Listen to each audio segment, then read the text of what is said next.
వికారాబాద్ జిల్లా పరిగి మున్సిపాలిటీలో చెత్త సమస్య రాజకీయ వేడి పెంచుతోంది. పారిశుధ్యంపై నిర్లక్ష్యం, అధికార ప్రతిపక్షాల మధ్య ఆరోపణలు చివరకు ప్రజాప్రతినిధులే రోడ్డెక్కే పరిస్థితి నెలకొంది. 18వ వార్డులో గత కొన్ని రోజులుగా చెత్త సేకరణ పూర్తిగా నిలిచిపోవడంతో స్థానికులు తీవ్ర ఇబ్బందులు పడుతున్నారు. ఫిర్యాదులు చేసిన స్పందన లేకపోవడంతో కౌన్సిలర్లు స్వయంగా రంగంలోకి దిగారు. 18వ వార్డు కౌన్సిలర్ నరేష్, 15వ వార్డు కౌన్సిలర్ మేడిగడ్డ శ్రీనివాస్ వినూత్న నిరసనకు శ్రీకారం చుట్టారు.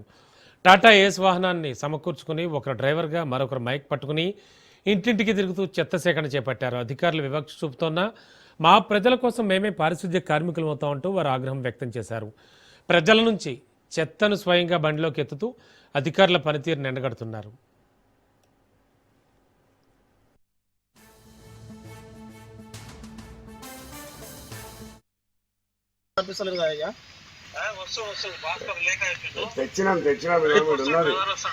తెచ్చిన సార్ మొత్తం ఆఫీస్ కార్డు పెట్టినా ఏడేయాలంటానని అర్థం కాక తీసుకొచ్చిన. ఆఫీస్ కార్డుకి వస్తారా, ఉన్నారా మీరు అందుబాటులో? ఇప్పుడు మేము వచ్చినామని వచ్చినాం, నువ్వు తక్కువ నువ్వు కాదు సారు. సార్ నువ్వు బార్పేట ఉన్నావా ఏడున్నావా? చెత్త 10 రోజులు అవుతుంది చెప్తుంటే మాకు అసలు ఇబ్బంది అనిపిస్తుంది. ఏడబెట్టినావు సార్? ఫోటో దిగుడే ఉన్నది, పాత ఫోటో నిన్నటి పెడితే ఎట్లా సార్?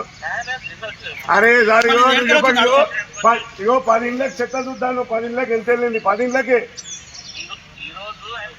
నువ్వు ఈ రోజు లేట్ అయింది, ఆ రోజు ఇదే చెప్తే ఎట్లుంటుంది? ఇగో చెత్త తెచ్చినాం సార్. నువ్వు ఇద్దరు మైనస్ 7 బండ్లు ఉన్నాయి సార్. ఈయనే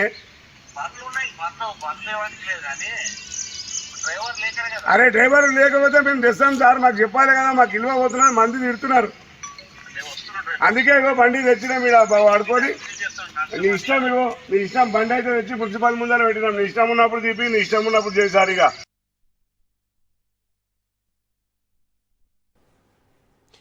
ముఖ్యంగా బీఆర్ఎస్ కౌన్సిలర్లు ఉన్న వార్డులకు నిధులు, సౌకర్యాల కల్పనలో అధికారులు వివక్ష చూపుతున్నారని ఆరోపించారు.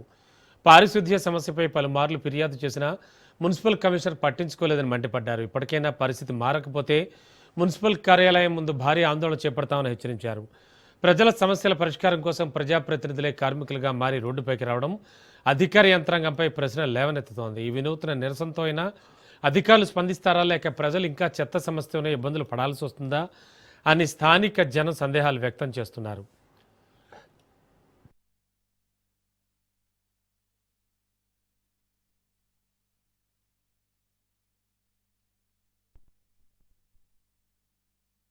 నా పేరు నరేష్, 18వ వార్డు కౌన్సిలరు. అయితే ఈ వివక్షతన లేకపోతే ఏందనేది అర్థమవుతలేదు. ఒక వారం రోజుల నుంచి మమ్మల్ని అయితే 30 తిప్పలు పెడుతుర్రు. మా టీఆర్ఎస్ కౌన్సిలర్ ఏమంటారని లేకపోతే ఎట్లా అర్థమవుతలేదు. చెత్త బండి అడిగితే వస్తుంది అంటారు, లేకపోతే కలెక్టర్కు డ్రైవర్ లేరు, కలెక్టర్ తన అప్రూవల్ తీసుకోవాలంటారు. ఇంతవరకు అప్రూవల్ ఉన్నదా లేకపోతే ఏందో ఆలోచనే ఉన్నది, కానీ ఆచరణలో అయితే పెట్టలేడు కమిషనర్ కూడా. ఏమన్నా అడిగితే చైర్మన్ మేడం వాళ్ళ భర్త చెప్పాలి, ఆయన వచ్చినాకనే మాట్లాడినాక చేయాలంటారు. ఒక ప్రోటోకాల్ కూడా చక్కగా లేదు. నాకు లైట్లు అవసరం ఉన్నాయంటే పట్టించుకోడు. 18వ వార్డులో మోరీలు చూస్తే అక్కడ గబ్బున్నది. ఒక మోరి చక్కగా తీపిస్తలేడు. ఏమన్నా ఉంటే కమిషనర్కి చెప్తారా అది అంటని అడుగుతుండు.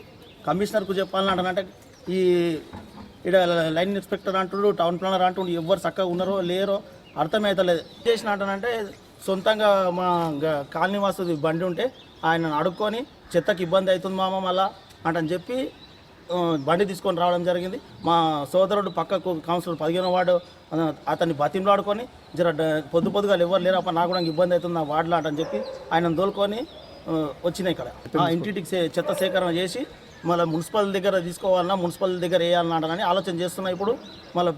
ఇప్పుడు కమిషనర్ గారు వస్తారా, లేకపోతే కమిషనర్ దీనికి జవాబుదారు ఎవరు అంటారని అడగాలంటే కూడా ఆయన ఇప్పుడు చైర్మన్ వాళ్ళ భర్త రావాలి, ఆ చైర్మన్ మేడం వాళ్ళ భర్త వచ్చినాకనే డ్రైవర్ని అపాయింట్ చేస్తారంటాడు, లేకపోతే ఒక లైట్ సమస్య ఉంది అంటే ఆయన చేపించినట్టని చెప్పిస్తాడు. ఓ ప్రోటోకాల్ కూడా చక్కగా లేదు.